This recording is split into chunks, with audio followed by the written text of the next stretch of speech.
നാളെ നിന്നിട്ടുണ്ട് കേട്ടോ. ആനാട് നിന്നിട്ടുണ്ട് അല്ലേ ഇങ്ങോട്ട്.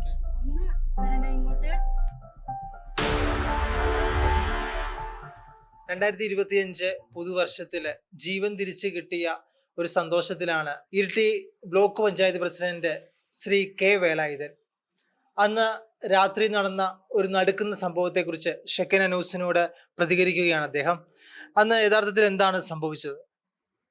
അതായത് ഞങ്ങൾ രാത്രി 8:15 ആ സമയത്ത് മാനന്തവാടിയിൽ നിന്ന് നേരെ കണിച്ചാർ വഴി ഇങ്ങോട്ടേക്ക് ആറളം ഫാം വഴി എത്തുകയാണെങ്കിൽ ഞങ്ങളെ സംബന്ധിച്ചിടത്തോളം വളരെ എളുപ്പ മാർഗമാണ് എന്നതുകൊണ്ട് ഞങ്ങൾ ആറളം ഫാമിലെ ഞങ്ങളുടെ ബ്ലോക്ക് പഞ്ചായത്ത് മെമ്പർ ശ്രീമതി ശോഭ അവരെ ഇറക്കുകയും ചെയ്യുക, ഞങ്ങൾക്കൊക്കെ ആറളം ഫാം വഴി തിരിച്ചു വരികയും ചെയ്യുക എന്ന രൂപത്തിൽ ഞങ്ങൾ അതിലേ കൂടി വന്നതാണ്.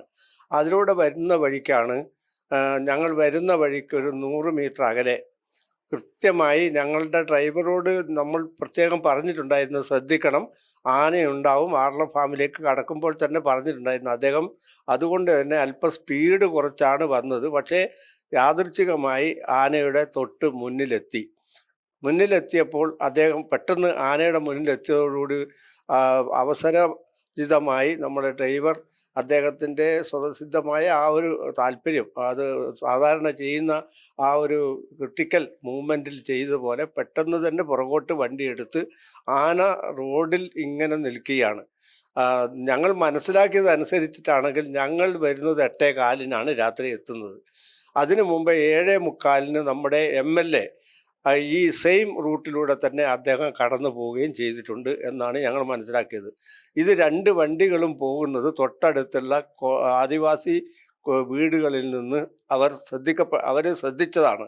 കാരണം രാത്രി പോകുന്ന വണ്ടി ആയതുകൊണ്ട് അവർ പ്രത്യേകം ഇതിൻ്റെ ലൈറ്റ് നോക്കി 2 വണ്ടികളും പോകുന്നതായിട്ട് കണ്ടു. അതിൻ്റെ ഡിസ്റ്റൻസ് വെച്ച് നോക്കുമ്പോൾ ഈ ആന തൊട്ടപ്പുറത്ത് നിന്ന് ആറളം ഫാമിൻ്റെ വിജനമായ പ്രദേശത്ത് നിന്ന് ആന ഇങ്ങോട്ടേക്ക് വന്ന് ആ ഫെൻസിങ് ചെയ്ത ഭാഗത്തേക്ക് വന്നപ്പോൾ ആനയ്ക്ക് ഫെൻസിങ്ങിൻ്റെ അടിയേറ്റു എന്ന് വേണം സംശയിക്കാൻ. കാരണം MLAയുടെ വണ്ടി പോയതിന് തൊട്ട് പുറകിലായി 15 മിനിറ്റ് കഴിഞ്ഞപ്പോൾ ആനയുടെ ഭയങ്കരമായ അലർച്ച കേൾക്കാമായിരുന്നു തദ്ദേശവാസികളായിരുന്ന ആൾക്കാർക്ക്.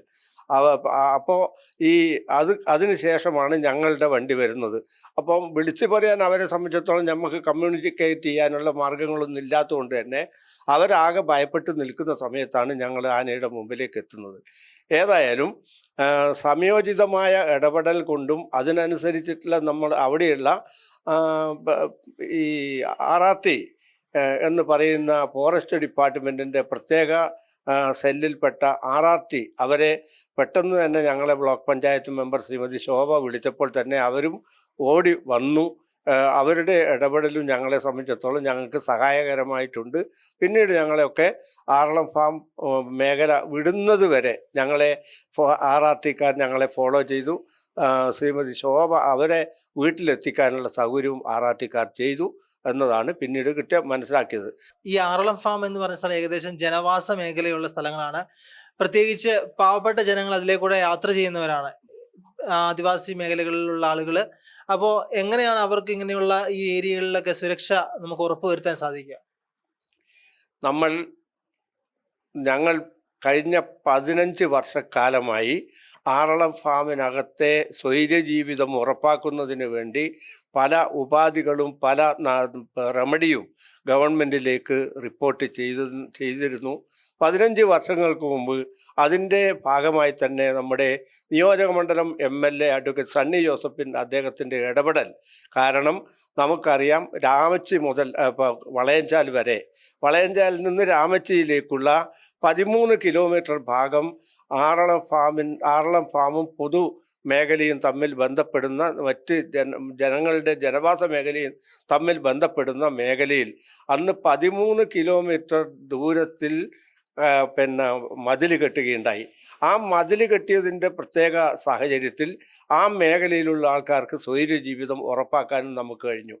എന്നാൽ അതിനുശേഷം നിരന്തരമായ മുറവിളി കൂട്ടി നമ്മൾ വീണ്ടും വളയഞ്ചാൽ മുതൽ വിയറ്റ്നാം വരെയുള്ള 14 കിലോമീറ്റർ ദൂരത്ത് അടിയന്തരമായി ഇത്തരത്തിലുള്ള മതിൽ തീർത്താൽ അവിടെയുള്ള ജീവിക്കുന്ന ആ ആദിവാസി സുഹൃത്തുക്കൾക്ക് പ്രത്യേകിച്ച് പിന്നെ അവർക്ക് ഈ വിഷയങ്ങളിൽ നിന്ന് ഈ വന്യജീവികളുടെ ഇടപെടലിൻ്റെ നിന്നും രക്ഷപ്പെടാൻ സാധിക്കും എന്നത് കണ്ടുകൊണ്ടാണ് ഞങ്ങൾ അന്ന് മുതലേ ഈ ഇവിടെയും ആനമതിൽ അപ്പുറം നിർമ്മിച്ച ആനമതിലിന് സമാനമായ ആനമതിൽ ഉണ്ടാക്കണം എന്ന് ഞങ്ങൾ അന്ന് മുതലേ മുറവിളി കൂട്ടിക്കൊണ്ടിരിക്കുകയാണ്. അതിനുശേഷം 22 കോടി ഉറുപ്പ്യ സർക്കാർ അനുവദിക്കുകയും 2 വർഷമായിട്ടും അതിൻ്റെ പണി തുടങ്ങാതിരിക്കുകയും ചെയ്തതിന് ശേഷം കേരള ഹൈക്കോടതിയിൽ, ബഹുമാനപ്പെട്ട കേരള ഹൈക്കോടതിയിൽ 4 ആദിവാസികളെ കൊണ്ട്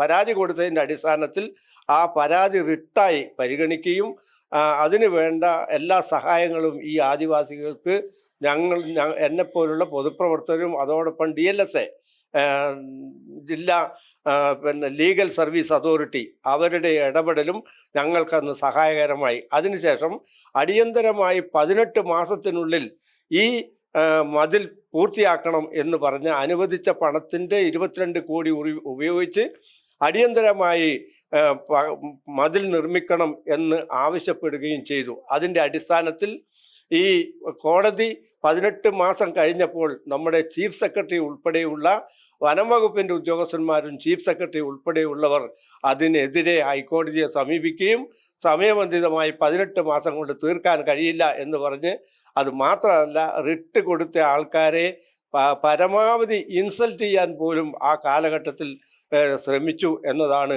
ഞങ്ങൾക്കുണ്ടായ ആ മനോവിഷയം. പിന്നീട് നിരന്തരമായ ആവശ്യപ്പെടലിനോടനുബന്ധിച്ച് തന്നെ അതിനെ എസ്റ്റിമേറ്റ് റിവൈസ് ചെയ്ത് 50 കോടി ഉറുപ്പികയുടെ ആനമതിൽ നിർമ്മിക്കാൻ വേണ്ടി ഈ 22 കോടി ഉറുപ്പിക 50 കോടി ഉറുപ്പികയായി റിവൈസ് ചെയ്യപ്പെട്ടു. റിവൈസ് ചെയ്തതിന് ശേഷം ഇപ്പോൾ 2 വർഷമായി ഈ പറഞ്ഞ ആനമതിലിൻ്റെ പ്രവർത്തനം 2 വർഷമായി ഇഴഞ്ഞു നീങ്ങുകയാണ്. ആ ആനമതിലിൻ്റെ പണി പൂർത്തീകരിച്ചിരുന്നെങ്കിൽ ഇത്തരത്തിലുള്ള വന്യജീവികളുടെ ഇടപെടൽ പുനരധിവാസ മേഖലയിലും അതുപോലെ മുഴക്കുന്ന് ആറളം പഞ്ചായത്തിൻ്റെ നല്ലൊരു ഭാഗം ഉൾപ്പെടെയുള്ള ഈ മേഖലയിൽ ജനങ്ങൾക്ക് സുരക്ഷിതമായി ജീവിക്കാൻ കഴിയുമായിരുന്നു. ഇതുവരെയായിട്ടും 2 വർഷമായി ഇഴഞ്ഞു നീങ്ങുകയാണ് ആനമതിലിൻ്റെ പ്രവർത്തനം ഉദ്ഘാടനം കഴിഞ്ഞതിന് ശേഷം. അതിനു വേണ്ട സജീവമായ ഇടപെടൽ നമുക്ക് എല്ലാ ഭാഗത്തു നിന്നും ഉണ്ടാകണം. ദൃശ്യ ശ്രവണ മാധ്യമങ്ങളെല്ലാം ഞങ്ങളെ പോലുള്ള ഇത് വ്രണിത ഹൃദയരായി കഴിയുന്ന പൊതുപ്രവർത്തകരും ആദിവാസി സമൂഹവും അതുപോലുള്ള മറ്റ് നാട്ടുകാർക്കും വേണ്ടി ഞങ്ങളൊക്കെ അഭ്യർത്ഥിക്കുകയാണ്.